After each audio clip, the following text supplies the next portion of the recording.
Bonjour et bienvenue dans cette nouvelle vidéo. Je m'appelle André, je suis le coach minceur et aujourd'hui je vais vous parler d'un livre qui s'appelle Manger en pleine conscience, la méthode des sensations et des émotions. Alors c'est un livre qui a été écrit par le docteur Jan Chozenbeis qui est une pédiatre qui anime des groupes d'alimentation et qui enseigne la sagesse de la pleine conscience dans son livre.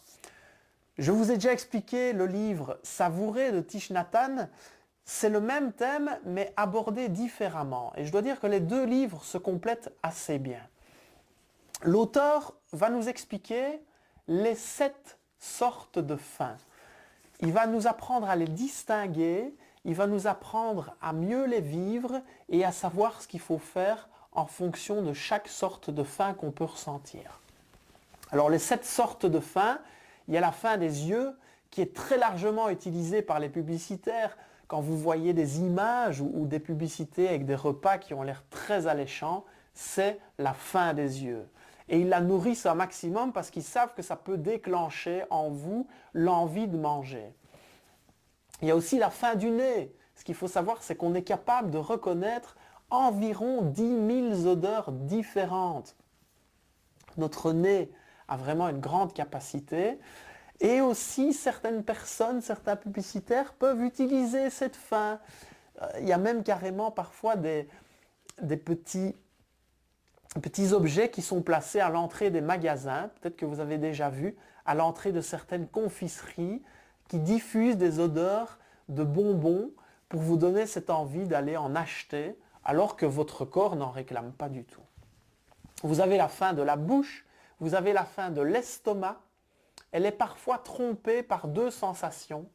Celle d'avoir de l'acidité, donc des remontées acides qui nous rendent mal à l'aise et qu'on a envie de diminuer en mangeant encore plus. Chose à ne absolument pas faire, mais c'est souvent le réflexe qu'on a. On est aussi trompé par l'estomac quand on a des sentiments d'angoisse, de peur. On a cette tension intérieure qu'on a envie d'apaiser en mangeant. L'auteur va nous expliquer largement ce qu'est la faim de l'estomac, comment on peut la reconnaître, comment est-ce qu'on peut trouver des façons de l'apaiser. Vous avez la faim des cellules, on est constitué de cellules qui doivent s'approvisionner et qui ont aussi leur façon d'exprimer ce manque qu'elles ont. On a la faim de l'esprit, on a la faim du cœur. Donc vous avez ces 7 sortes de faim qui sont largement détaillées dans le livre, que vous pourrez découvrir, que vous pourrez apprendre à connaître, apprendre à reconnaître et savoir ce qu'il faut faire quand elles s'expriment pour les apaiser tout simplement. L'auteur va aussi nous parler d'un trio infernal qui est le sucre, le sel et le gras.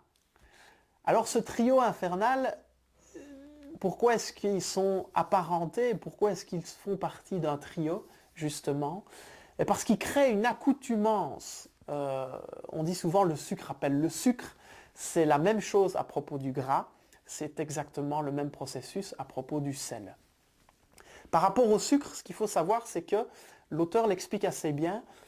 Dans le lait maternel, qu'on a tous quelque part eu quand on était bébé, il y avait ce goût légèrement sucré. Et comme on avait une sensation de bien-être dont on ne se souvient pas, qui est totalement inconsciente, on a envie de la retrouver. Souvent, on se récompense, on va chercher des moments de mieux-être en allant vers le sucre. Et le fait de savoir ça, ça permet de prendre distance par rapport à ce phénomène.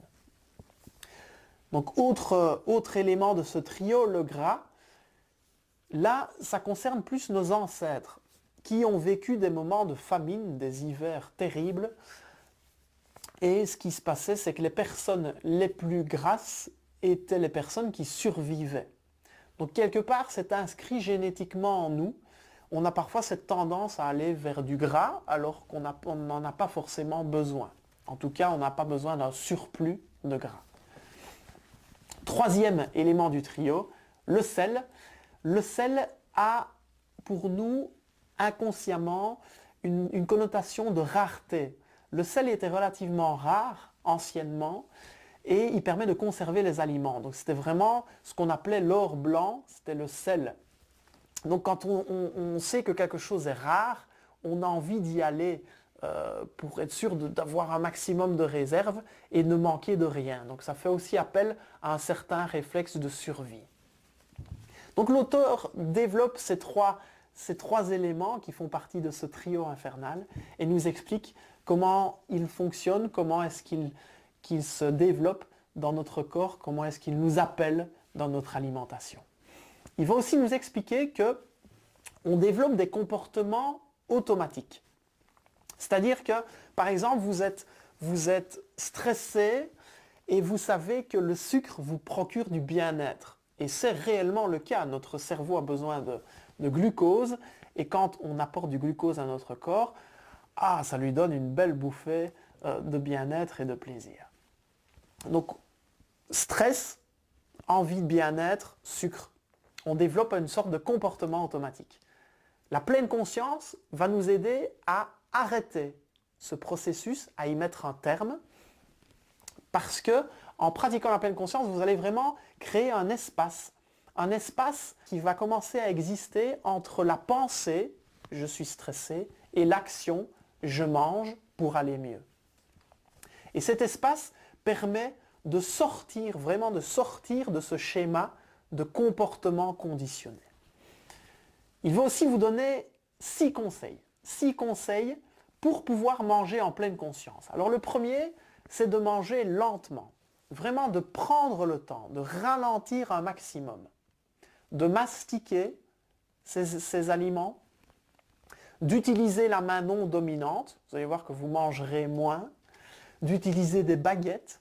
De redéposer votre fourchette. Ce sont tous des petits trucs, des petites astuces que vous pouvez mettre en place pour ralentir et manger plus lentement.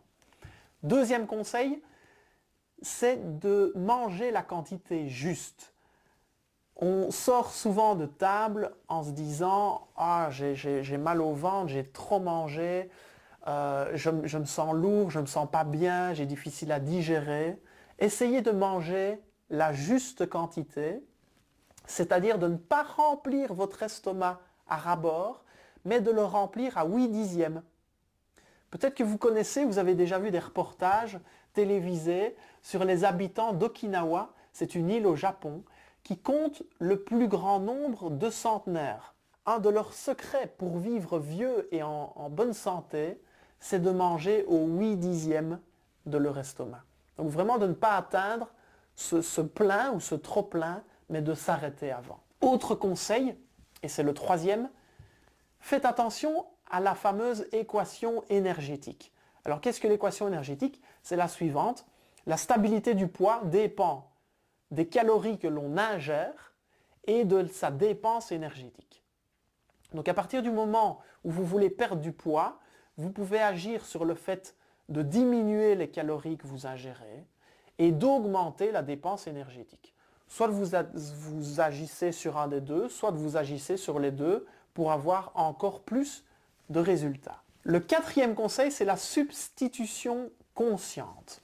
On a des schémas, par exemple, je suis stressé, je veux du sucre. Plutôt que de se diriger vers un sachet de sucrerie ou vers un paquet de chocolat que vous allez machinalement mettre votre main dedans et vous alimenter jusqu'à ce que le paquet soit vide, essayez de substituer ces comportements. Donc utilisez autre chose. Si vous savez que vous avez envie de sucre, quand vous vous sentez mal, quand vous êtes stressé, quand vous êtes mis sous pression, utilisez un autre aliment sucré mais beaucoup plus sain. Allez vers un fruit, par exemple, qui va vous donner du glucose. Cinquième conseil, loin des yeux, loin du cœur.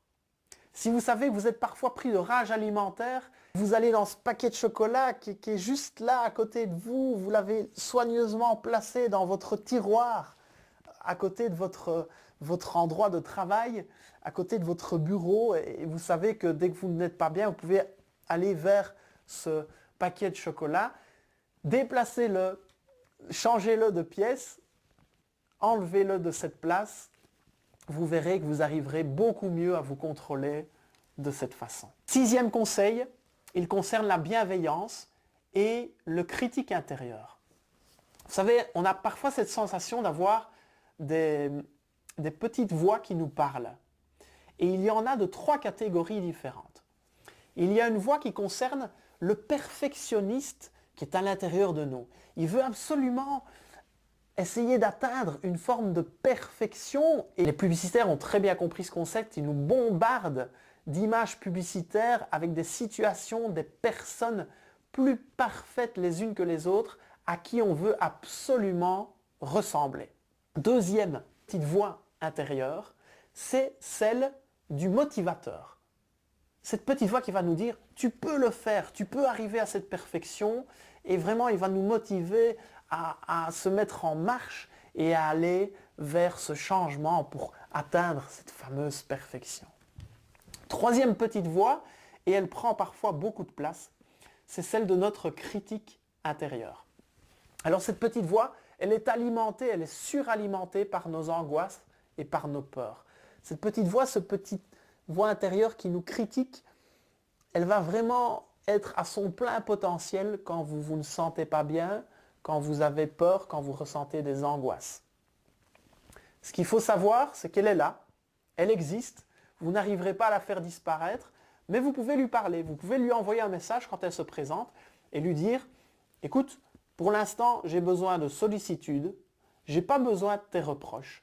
Donc, merci de ta collaboration et je t'invite à passer ton chemin, on se retrouvera une autre fois. » Voilà, un petit truc qui est assez intéressant, que j'ai retenu dans la lecture de ce livre. J'ai trouvé vraiment que c'était un livre facile à lire. Il possède aussi un CD extrêmement pratique. C'est un CD qui va vous aider à faire des exercices pour manger en pleine conscience. Donc il y a toute une série d'exercices, il y en a presque une quinzaine. D'ailleurs, la maison d'édition du livre, qui s'appelle les Arènes, a mis sur YouTube un exercice qui fait partie du CD que je vous invite à aller regarder, que je vous invite à aller vivre. C'est vraiment assez intéressant, c'est vraiment percutant en termes de prise de conscience, de ce que la pleine conscience peut vraiment amener dans notre vie. Alors ce n'est pas qu'un livre sur une bonne façon de s'alimenter, c'est surtout une philosophie de vie. Vous allez pouvoir perdre du poids en augmentant votre niveau de bonheur. Et rien que pour ça, ça a le mérite d'être lu, relu et encore relu. Je vous remercie pour votre attention. Je vous souhaite le meilleur et je vous dis à très bientôt dans une nouvelle vidéo.